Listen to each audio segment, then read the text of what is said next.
En esta sesión vamos a referirnos a una serie de cuestiones muy importantes, una serie de cuestiones que nos han planteado en relación con la publicación de este libro, Una filosofía para sobrevivir en el siglo XXI.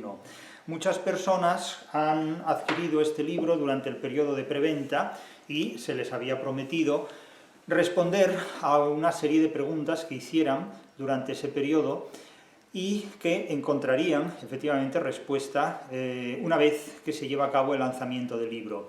Me han dirigido muchísimas preguntas, realmente son tantas preguntas que no solo no se pueden agotar en un vídeo, sino que requerirá la elaboración de múltiples vídeos hasta que de alguna manera sea posible ir respondiendo a casi todas ellas. No sé si alguna se podrá quedar en el tintero o no, pero bueno, trataremos de responder a todas ellas. A veces, si algunas coinciden en algún aspecto, pues las responderemos conjuntamente. Pero pido en este sentido paciencia, pido en ese sentido calma, porque han sido realmente muchísimas preguntas. Es decir, no voy a decir que si yo supiera que eran tantas preguntas no habría aceptado, pero créanme que la cantidad de preguntas que me han dirigido compromete mi tiempo mucho, es decir, compromete mi horario enormemente. Entonces, lo prometido es deuda y se cumple, es decir, las promesas y los corazones no se hicieron para romperse, sino para cumplirlas. Entonces, yo voy a responder a estas preguntas. Muchas de estas preguntas no se refieren solamente a este libro, a una filosofía para sobrevivir en el siglo XXI, sino que constituyen auténticos erotemas, en el sentido de que, como saben, en retórica, un erotema es una pregunta que no tiene una respuesta posible. Es decir, un erotema en literatura es, por ejemplo, la exclamación que un poeta puede proferir en un momento dado cuando afirma que podrá dar calma o quietud a mi corazón bajo la tormenta de la vida. Claro, esto no es posible responder a esto de manera satisfactoria, es decir, si ustedes acuden al médico de cabecera y le dicen al médico de cabecera qué hecho o qué sustancia o qué medicamento puede curar el dolor que atormenta mi vida, pues claro, posiblemente el médico de cabecera le remitirá al psiquiatra o al psicólogo, pero, en fin, hay preguntas que no pueden admitir o que no pueden recibir una respuesta satisfactoria. Yo observo que muchas de las preguntas que me dirigen ustedes son preguntas que se basan en conceptos que muchos lectores asumen en un sentido muy literal, muy explícito, o incluso fuera de un contexto que las explica, y esto contribuye a que resulte muy difícil satisfacer en los términos de una respuesta un planteamiento como el que muchos de ustedes me hacen.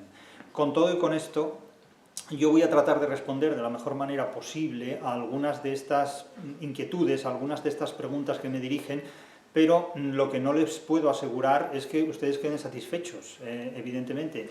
En primer lugar, porque como he dicho muchas veces, yo no hablo para dar gusto ni para disgustar, no hablo ni para gustar ni para disgustar, no hablo ni para satisfacer ni para incomodar, hablo para exponer un sistema de ideas fundamentalmente sobre la literatura. Otra cuestión es que la literatura tenga una relación tan amplia con la realidad que estas ideas afecten a muchos aspectos, pero la intención no es en absoluto ni causar placer ni causar disgusto. Naturalmente, desde el momento en que algo ocurre, pues a unas personas les parece bien y a otras les parece mal, pero en esto ya no podemos entrar.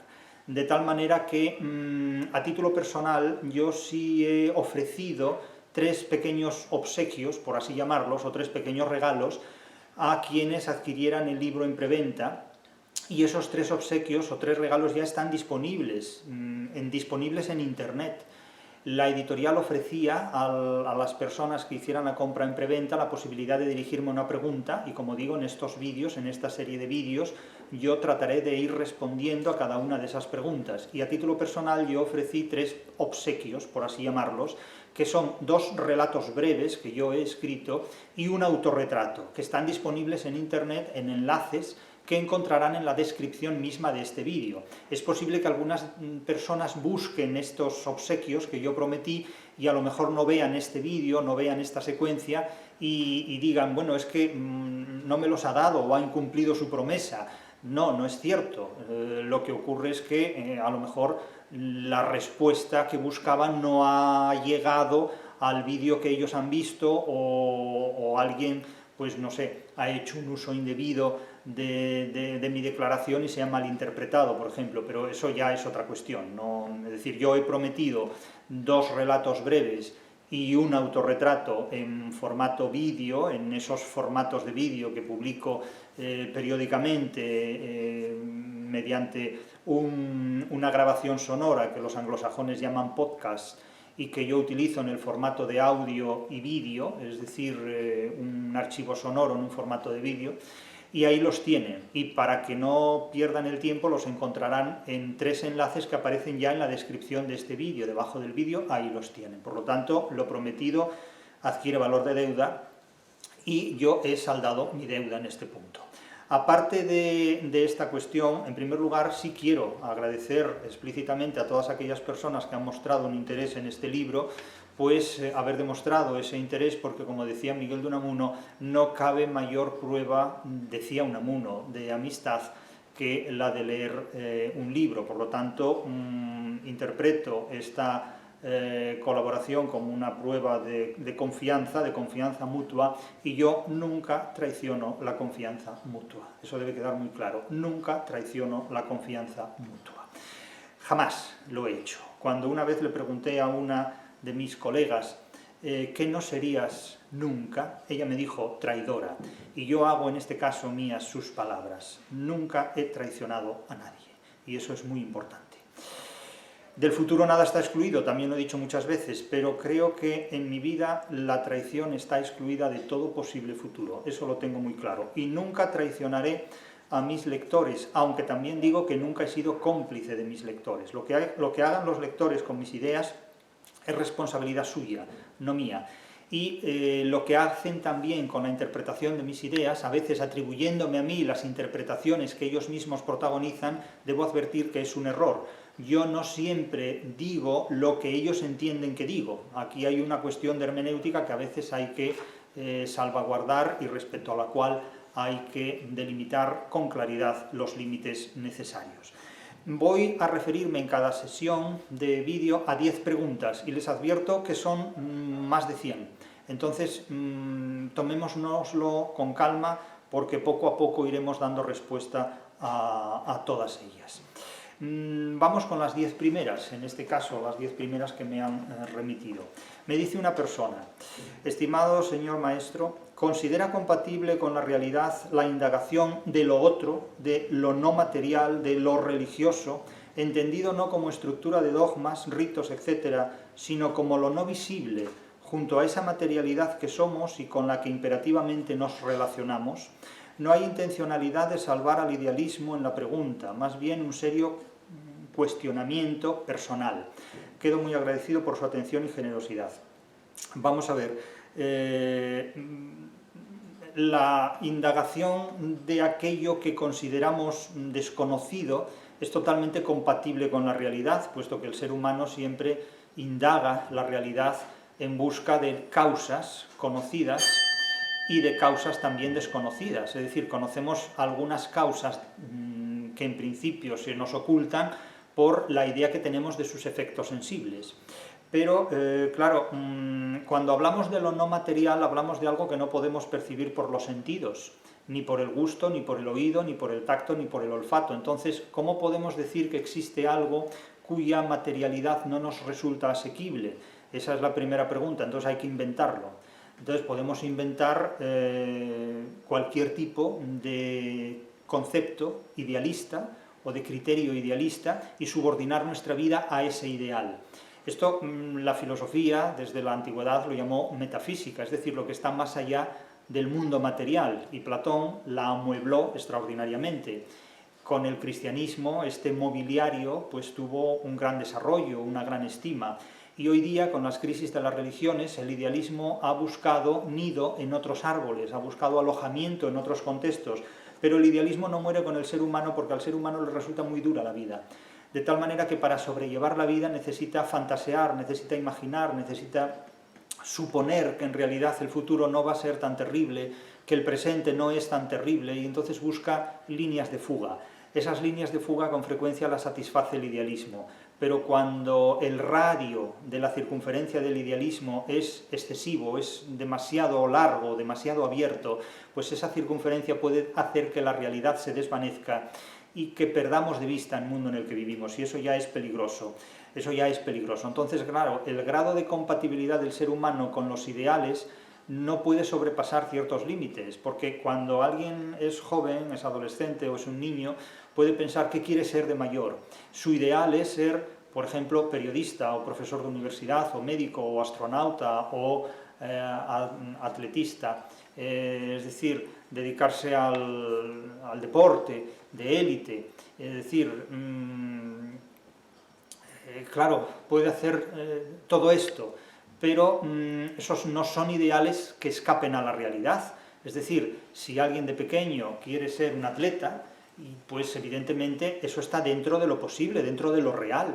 Incluso aquellas personas que por tener limitaciones físicas o problemas físicos, pues carecer de un miembro, carecer de una pierna, etcétera, eso no les inhabilita para la práctica deportiva. Por lo tanto, lo que hace, pues, por ejemplo, 1500 años era un ideal imposible, que alguien que careciera de una pierna pudiera competir en una actividad deportiva, atlética, pues hoy es posible. Entonces, claro, hay ideales que se incorporan a la realidad. Pero claro, lo que no podemos pretender en un momento dado es llevar a cabo algo que escape a los límites de lo posible, de lo operatorio, de lo real, y en ese punto, pues los psiquiatras, creo, a mi juicio, que establecen los límites entre la locura y la cordura, es decir, los límites que sitúan al ser humano pues en trastornos de personalidad que le hacen perder de vista la realidad que nunca se puede perder de vista. Claro, si alguien de pequeño quiere ser de mayor un gran pianista, puede serlo, eso forma parte de la realidad posible. Pero claro, si alguien de pequeño quiere ser de mayor Dios y crear un mundo tan grande como la Vía Láctea o la galaxia, pues a lo mejor necesita algún tipo de educación que le haga reconducir sus planteamientos. Es decir, a veces lo bueno es enemigo de lo mejor.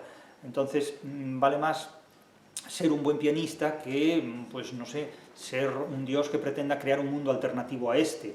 Eso ya depende de cada uno, pero es la explicación que de la manera más sensata posible o más racional posible puedo darle a lo que me plantea. Es decir, el idealismo es recuperable siempre y es útil siempre en tanto que plantea objetivos reales, ideales y posibles. Es decir, ningún empresario puede plantearse ideales financieros que rebasan las posibilidades de la infraestructura de su empresa. Es decir, ningún médico puede plantearse encontrar la solución a todas las enfermedades del mundo en 24 horas. Es decir, los ideales los marca la realidad. No los marca tanto el deseo cuanto la realidad. Nótese cómo hemos desembocado en el título del poemario de Cernuda, la realidad y el deseo. Los ideales están escritos en la partitura de la realidad, no están escritos en una circunferencia cuyo radio es infinito. Llegamos más lejos si nuestros ideales están anclados en la realidad y responden al orden operatorio de la realidad. Los ideales que se consiguen son aquellos que saben leer el funcionamiento real y verdadero de la realidad. Y todo lo demás nos conduce irremediablemente al fracaso. Es decir, si hoy pretendiéramos ser caballeros andantes y siguiéramos el comportamiento de Don Quijote, acabaríamos en la comisaría antes de las 12 del mediodía. Segunda cuestión que me plantean. Hoy muchos jóvenes españoles entre 20 y 30 años tienen vocación de construirse una carrera como docentes universitarios, pero ven cómo se les desincentiva diciendo que es esta, en España, una vida de precariedad constante a la que solo se sobrevive con una motivación intrínseca por la docencia que inevitablemente se ve menguada con el paso del tiempo. Mi pregunta es, ¿me anima usted así, aún así, a los jóvenes a seguir la carrera de profesor universitario? ¿Cómo sobreviviría usted en la carrera de profesor universitario español en el siglo XXI? Ahora que conoce cómo funciona por dentro, ¿volvería a hacerse profesor universitario? Lo haría si tuviera que empezar hoy. Muchas gracias. Bien, aquí hay varias preguntas, preguntas personales, preguntas que afectan a la dimensión personal y profesional. Naturalmente, yo no soy mi interlocutor, yo no soy ninguno de mis interlocutores, por lo tanto, lo que yo diga no puede resolver el problema que plantea un interlocutor, porque yo no estoy en su vida, no estoy en su contexto, no estoy en su realidad, y además no conozco las potencias, las posibilidades y las limitaciones personales de cada uno. Una respuesta fácil a esta pregunta es decir, sí, usted anímese, usted salte todos los obstáculos que quiera, porque las consecuencias no son inmediatas, se verán con el tiempo, pero hay que responder de una forma realista. Yo tampoco puedo responder fácilmente a la pregunta de si hoy volvería a hacerme profesor universitario, porque yo no soy hoy el que era hace 30 o 40 años. Las circunstancias personales han cambiado mucho, el mundo al que yo me enfrentaba hace 30 o 40 años ya no es el de hoy, la universidad de hace 30 o 40 años no es la de hoy, la enseñanza media tampoco lo es, las condiciones laborales tampoco lo son. Entonces, no es posible responder a esta pregunta con justicia, porque mentiría si dijera una cosa u otra, porque es que las condiciones ya no se dan, no son las mismas, ¿no? Uno no puede bañarse dos veces en el mismo río, como diría Heráclito. Entonces, ¿cómo sobreviviría usted en la carrera de profesor universitario español en el siglo XX? Pues como se sobrevive en todas las circunstancias, haciéndose compatible con la realidad, sabiendo navegar, sabiendo ceder en muchos contextos y, naturalmente, subrayo lo de hacerse compatible con la realidad, porque hacerse compatible con la realidad no es lo mismo que someterse a la realidad o que adaptarse a la realidad. Adaptarse a la realidad es un concepto darwiniano, es un concepto darwinista que implica una sumisión y un determinismo biológico, de ahí la importancia que el determinismo tuvo en todo el siglo XIX. Es decir, adaptarse a la realidad, adaptarse a la ley es obedecer, no ejercer la libertad. Ejercer la libertad implica cuestionar la ley y dar un paso no en contra de la ley, sino más allá de la ley. Muchas veces dar un paso más allá de la ley es violentar la ley, es quebrantar la ley. Solo una democracia permite dar pasos más allá de la ley que puedan considerarse como una ampliación de las leyes y también una ampliación de la libertad. En los totalitarismos esto no es tan fácil, a veces no es ni siquiera posible en este punto. Entonces, preguntas de esta naturaleza se pueden hacer con la esperanza de encontrar una respuesta, pero más bien lo que se encuentra son ánimos o desánimos. Yo no puedo desanimar a nadie a que cumpla sus objetivos, cuando estos objetivos son reales, pero para que un objetivo sea real hay que verificar las posibilidades propias para enfrentarse a él. Es decir, si yo no sé nadar, es mejor que no atraviese un río con una profundidad superior a mi altura. Entonces hay que medir muy bien las fuerzas para saber a qué nos enfrentamos en realidad. Esto es absolutamente decisivo. Y saber también si se tiene la capacidad de soportar en el día a día pues una lucha constante con una estructura académica tan violenta como es la universitaria. Mucha gente cree que la universidad es una vida paradisíaca, una vida de lujo, y me dicen, en realidad, tú estás en el cielo, me han dicho muchas veces, porque estás en la universidad. Yo estoy en el infierno porque estoy en la enseñanza media. Bueno, con frecuencia tendemos a idealizar el estado en el que se encuentran los demás. Y se tiende a idealizar pues, la libertad del hombre desde el punto de vista del feminismo, se tiende a idealizar el empoderamiento de la mujer desde el punto de vista del machismo, es decir, se tiende a idealizar siempre aquello que supone una adversidad respecto a lo nuestro o que supone, digamos, un punto que desearíamos pero no tenemos. El trabajo resuelve muchos problemas, porque tener trabajo permite resolver problemas que cuando no se tiene trabajo son muy acuciantes.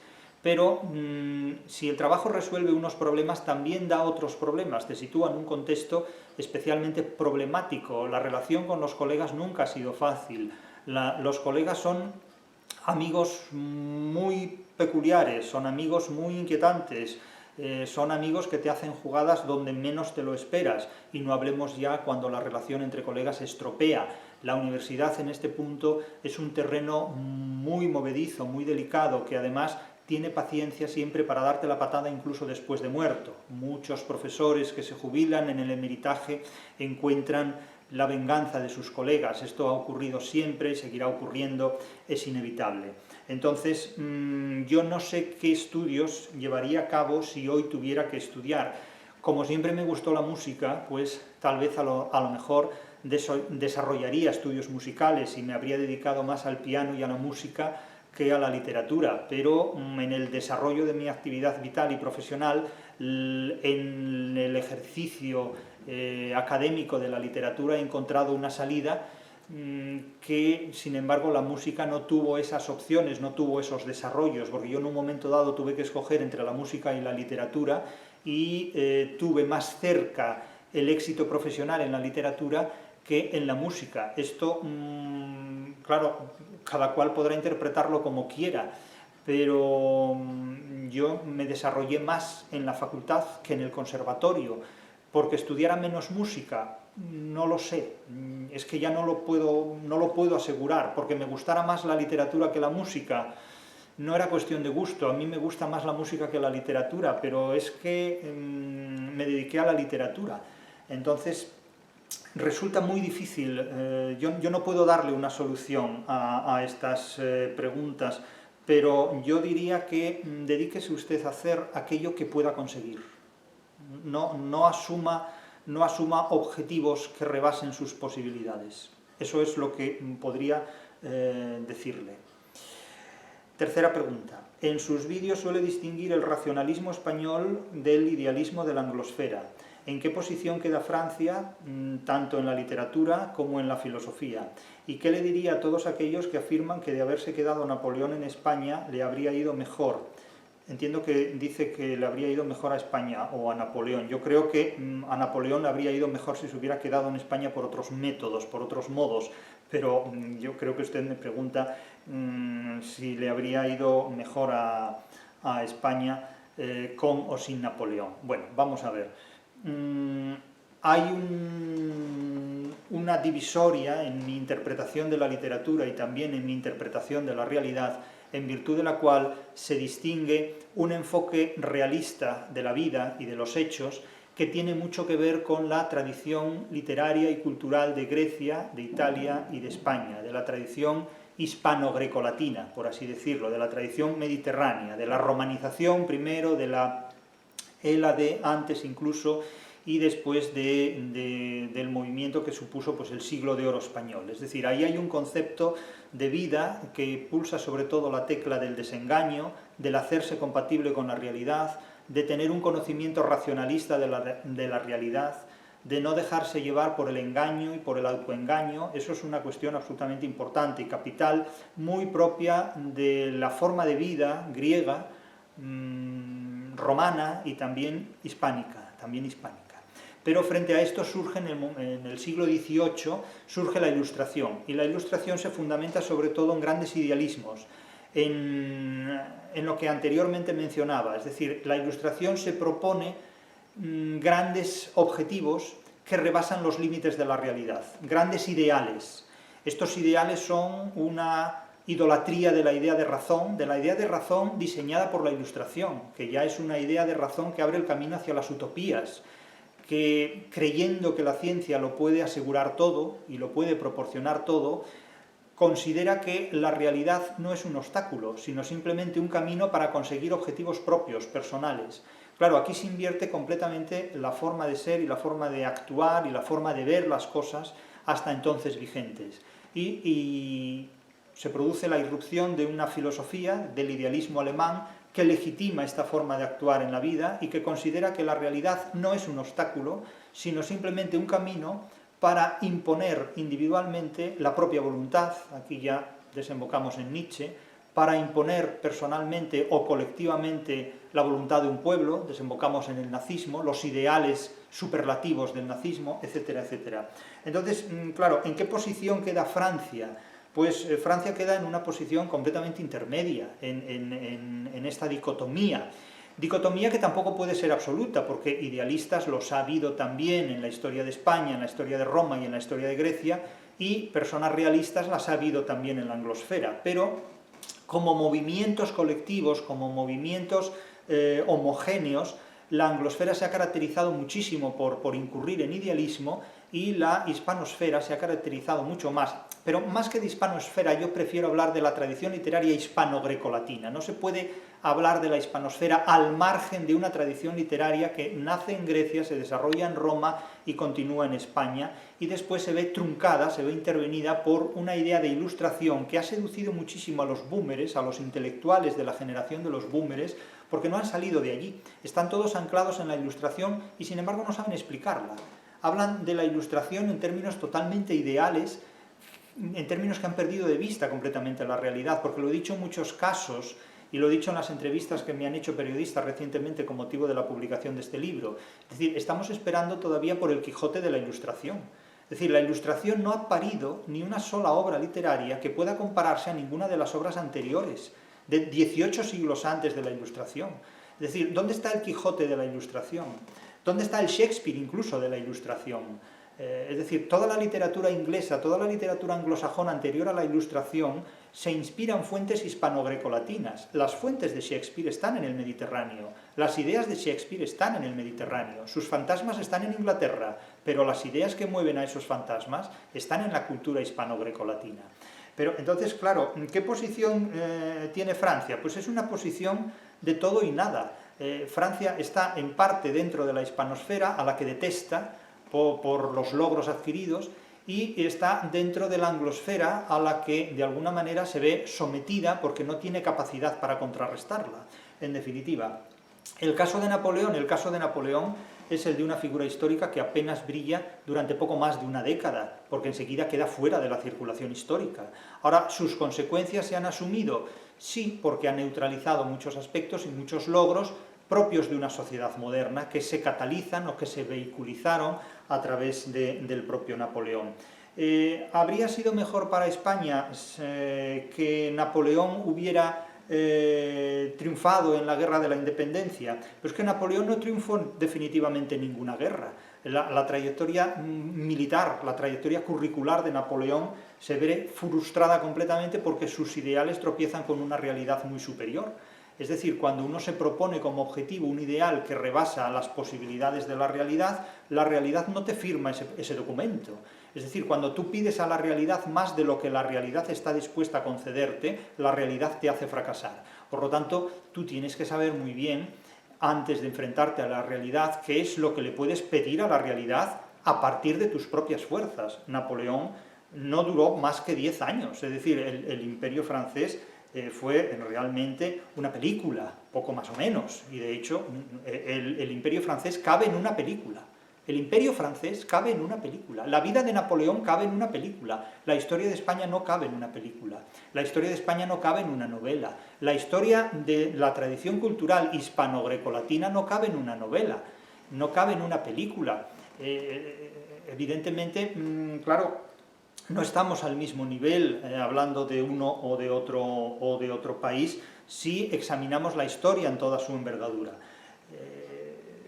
Pero claro, ¿qué le diría a todos aquellos que afirman que de haberse quedado Napoleón en España le habría ido mejor? Yo no digo nada a nadie, cada uno que piense absolutamente lo que quiera. Cuando algunas personas me invitan a discutir o a debatir, yo les doy la razón en todo lo que tengan. No tengo ningún inconveniente en ese sentido. No tiene sentido polemizar con nadie. Las polémicas no hacen que nadie cambie de opinión.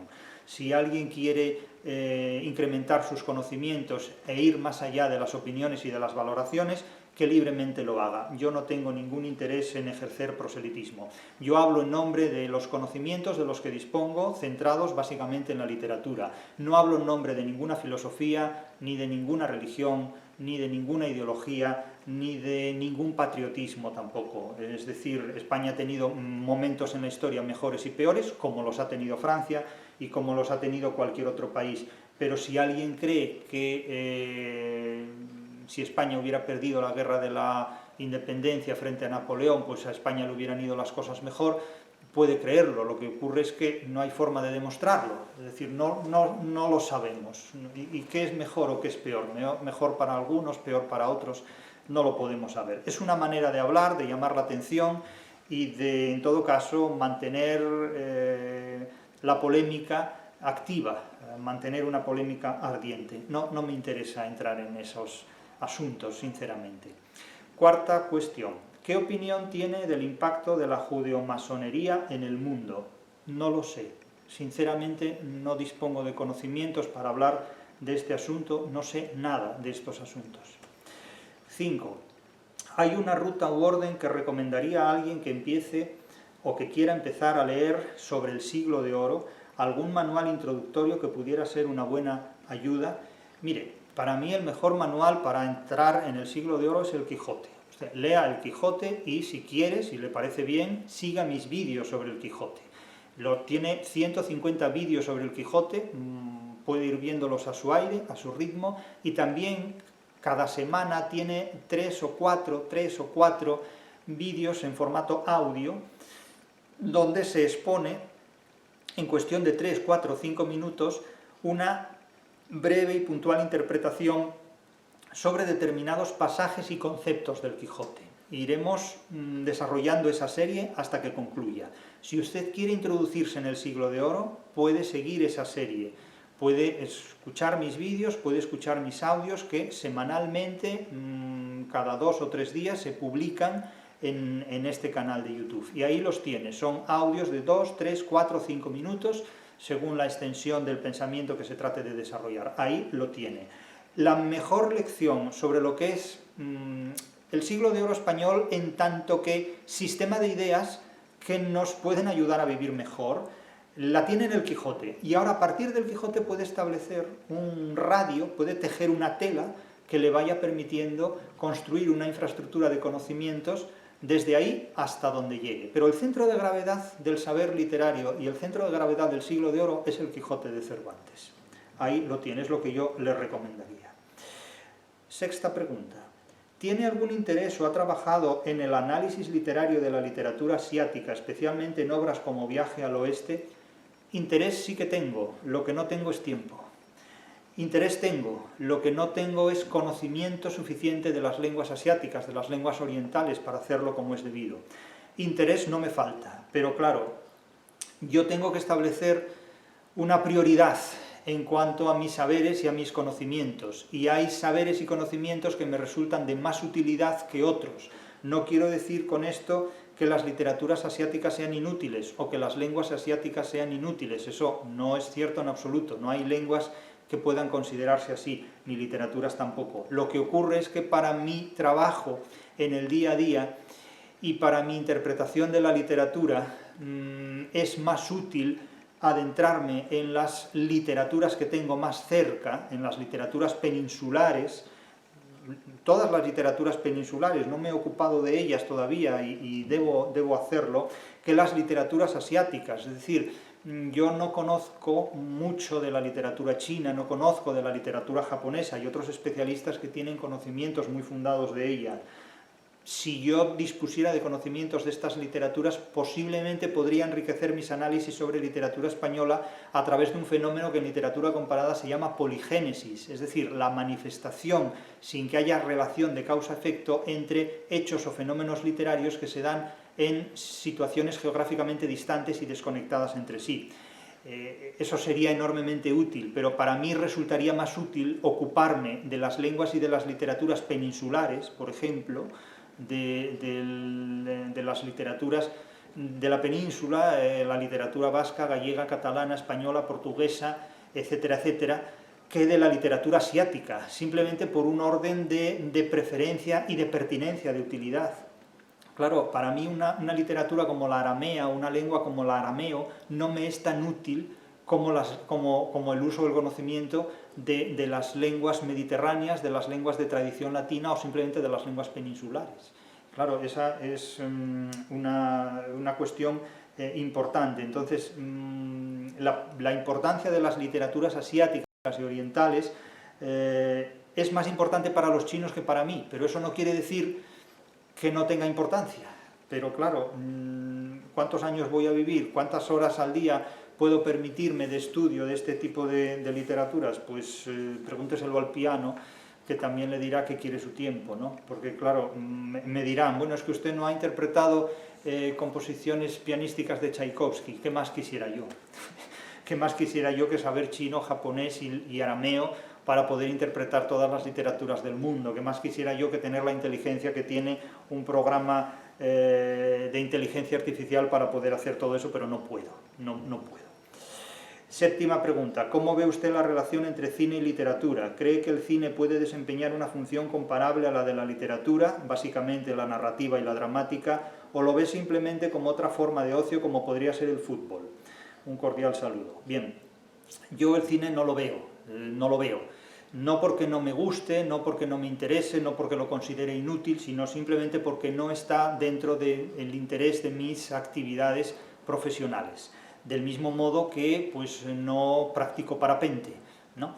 Entonces, claro, ¿esto significa que yo desprecie al cine o que minusvalore el cine? No, no significa eso en absoluto, ni mucho menos. Simplemente que yo no soy un profesional de las artes cinematográficas, no presto atención al cine como lo presto a la literatura y no estoy en condiciones de hablar del cine pues con la misma comodidad con la que puedo hablar de la literatura, nada más. Del mismo modo que tampoco soy arquitecto, ni ejerzo la arquitectura, ni la escultura, y toco el piano pues como un estudiante eterno que soy, nada más que esto. Entonces, ¿el cine es un ocio? Pues para algunas personas el cine es un ocio porque lo utilizan en su tiempo libre para entretenerse, del mismo modo que para otras la literatura es un ocio porque la utilizan en su tiempo libre para entretenerse. Esto no desmerece ni al cine ni a la literatura, naturalmente, ni tampoco a las personas que ociosamente llenan sus horas con ellos, simplemente es una interpretación que es la mía. Dado que me hace una pregunta personal, yo le respondo en términos personales. Hay profesionales del cine, para los cuales el cine en absoluto es una ociosidad, y hay profesionales de la literatura, para los cuales la literatura no es en absoluto una ociosidad, como hay otros que consideran que su ocio está lleno de música, u otros que consideran que sus noches están llenas de Virgilio, como diría Borges. Ahora bien, algunas personas han ido más lejos, incluso, aunque esta no es la pregunta, me dicen, bueno, ¿qué piensa usted de las adaptaciones cinematográficas de obras literarias? No pienso nada porque no las veo, no me interesan. Es decir, me interesa la literatura, no la transducción que el cine puede hacer de obras literarias, porque son otra cosa, son otras obras. No voy a ver la adaptación cinematográfica de 100 años de soledad porque no me interesa. ¿Para qué quiero una adaptación si tengo el original? Es decir, ¿para qué quiero que me cuenten la película de la novela que ya he leído? No me interesa. Hay personas a las que esto les interesa, pues me parece muy bien. A mí no me interesa, es decir, no me interesa. De la misma manera que hay personas a las que les gusta el tomate y otras les gusta el membrillo, pues cada uno que se coma lo que le dejen y ya está, no puedo decir más. Pregunta número 8. ¿Cuáles son las relaciones y límites de la ciencia literaria respecto al resto de ciencias? Bueno, esa es una cuestión que yo he expuesto en el 5º volumen de la crítica de la razón literaria, dedicado a la teoría de la literatura como ciencia de los materiales literarios. Las relaciones y límites de esta ciencia con otras son las que disponen los propios materiales literarios, cuyos términos fundamentales son el autor, la obra literaria, el lector y el intérprete o transductor. Habría que leer ese libro, habría que examinar ese libro para dar respuesta a esa pregunta. Yo le remitiría a ese libro. No le aseguro que una vez leído el libro usted esté satisfecho con esa respuesta, pero es la que yo le puedo dar. Naturalmente, si hace esta pregunta a otra persona, le dará otra respuesta, pero mi explicación respecto a las ciencias de la literatura están expuestas en ese volumen. Número 9, pregunta número 9. ¿Cuál es el mejor lugar para aprender literatura y qué libros recomendaría a alguien que quiere introducirse en ella? Yo no sé cuál es el mejor lugar para aprender literatura, supongo que será allí donde se enseña la literatura que uno puede aprender, que dependerá de quién la imparta, no tanto del lugar, sino de quién la imparta y de en qué condiciones, cuáles sean las condiciones de impartición de esos conocimientos y de posibilidades para asimilarlos. Cualquier sitio es bueno para aprender literatura si lo que se aprende vale la pena, si la literatura es buena, si aprendemos bien y si quien nos la enseña nos la permite comprender de manera eficaz, de manera competente. Aprender literatura puede ser útil en un aula universitaria, puede ser útil en un domicilio doméstico con una buena conversación, leyendo artículos escritos por gente que sabe lo que dice sobre literatura o viendo vídeos en internet. Una obra literaria para introducirse en el conocimiento de la literatura es que es inequívoco, es el Quijote, y no es un tópico. Es que en el Quijote está el genoma de la literatura. En el Quijote están todos los códigos que una persona necesita conocer para interpretar la literatura. El Quijote es una obra que, conocida, permite conocer y comprender casi todas las obras literarias que se han escrito antes y después del Quijote. Si ustedes comprenden el Quijote, si ustedes pueden interpretar el Quijote, son capaces de interpretar todo lo que les pongan por delante. Es decir, desde el Quijote se explica toda la literatura vida y por haber. Por esa razón, siempre hay que volver una y otra vez al Quijote, y por esa razón yo he expuesto siempre sobre la mesa todos los conocimientos de los que he podido disponer sobre esa obra, con objeto de ofrecerlos de manera libre, abierta y gratuita a todo el mundo. Es decir, ya he dicho muchas veces que yo no hablo para que me presten atención, yo hablo para que la literatura tenga valor, y si a ustedes les interesa el valor que la literatura puede tener, yo les invito, naturalmente, a que lean el Quijote, y si quieren, a que sigan mis interpretaciones sobre el Quijote, tanto en los vídeos, en los vídeos grandes, en los vídeos largos, como en los vídeos cortos, en formato audio, que, insisto, cada 2 o 3 días tienen en este canal de YouTube, y son vídeos de 3, 4, 5 minutos. Y no hace falta que los vean, basta que los escuchen si quieren. Y décima y última pregunta por esta sesión, que continuaremos más adelante con otras. Durante 20 siglos el cristianismo ha sido influyente, lo será en el siglo XXI. Políticamente su influencia no es tal, sin embargo, es necesario que el cristianismo se imponga para establecer una tradición moral cristiana para la buena salud de la moral de la sociedad, o el mundo ya no necesita del cristianismo para nada. Yo no lo sé, porque claro, la pregunta que me hace es al futuro, y yo no conozco el futuro. Es decir, usted me pregunta, ¿el cristianismo ha sido influyente desde hace 20 siglos? ¿Lo será también en el siglo XXI? No lo sé. No lo sé. Realmente yo creo que cuando hablamos de cristianismo hablamos de una ideología, hablamos de una religión, hablamos de una moral, hablamos de un poder institucional, como es el de la Iglesia cristiana, articulada en diferentes iglesias, el cristianismo protestante, el cristianismo ortodoxo, el cristianismo católico. Entonces, claro, es una pregunta que rebasa mis posibilidades, y creo que rebasa las posibilidades de cualquiera. Es una pregunta sobre la que se puede hablar, sobre la que se puede mantener una larga conversación, debates, si quieren reemplazar las conversaciones por debates, yo prefiero la conversación antes que el debate, sobre la que quien quiera puede polemizar también, pero naturalmente no, es un erotema, no tiene una respuesta clara. Los erotemas demuestran sobre todo inquietudes del que pregunta, del que habla, y de quien muy razonablemente plantea un tema pues que puede resultarle por muchas razones preocupante o inquietante, pero yo no tengo una respuesta a esta pregunta. Habrán observado ustedes que yo no he tratado de responder con chistes, ni con gracias, ni con salidas de patas de banco a ninguna de las preguntas que me hacen. Podría haberlo hecho, podría haberme convertido en un Borges, en un sofista, no en un bufón, sino simplemente en un Borges, en un Diógenes, y me dirán, bueno, es que usted no puede convertirse en un Borges. No, mis noches no están llenas de Virgilio, desde luego, evidentemente, ya quisiera Borges, ¿no? Pero bueno, dejemos esto.